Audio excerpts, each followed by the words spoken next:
Good day to all social media enthusiasts, podcasters, guys of the World Wide Web, including platforms like Twitter, normally formerly known as X, WeChat if you're in China, Facebook, Spotify, Reddit, and other decent platforms where you can get very good podcasts like mine. I'm Lawrence of the Lawrence Perspective from the LM Media Group. And I bring you some news regarding, and I'm sure that you'd have been made aware that Zambia was having an election period at the moment. Yesterday, they counted the votes, and today they've produced the results. And the main incumbents were Hichilema, who was the president, and obviously contesting to be re-elected, followed by a guy called Brian Mundubile, who was contesting to take over.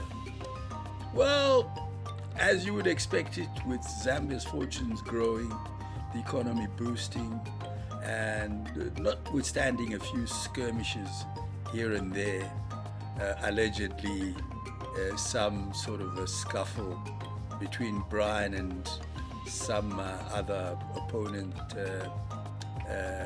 protesters and the like.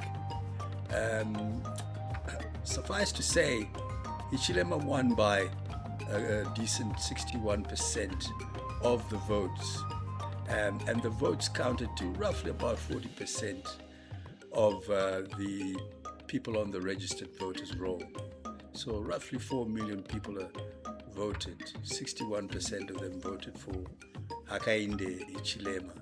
Brian Mundubile got a decent 38%.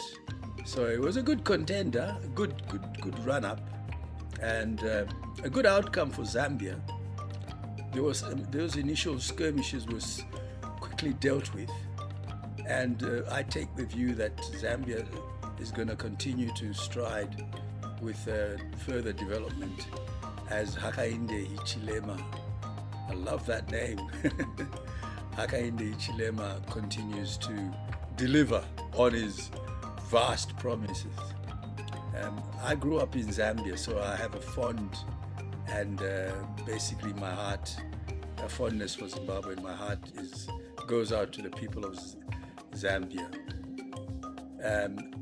Suffice to say also that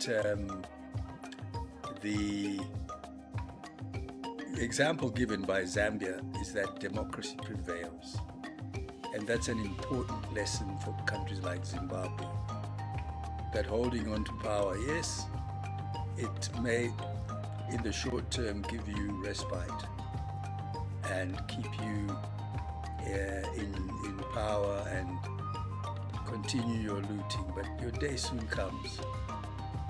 And obviously I wish Hakainde Hichilema and the people of Zambia very well. I wish all good befalls on them. I take note that my high school friends from my chat group were restrained in their enthusiasm approach and muted in their coverage. However, obviously everything normalizes, returns back to normal now, guys. Continue doing what you were doing before. Okay, everyone, wake up. It's time to go home. Thank you very much for your time. Cheers.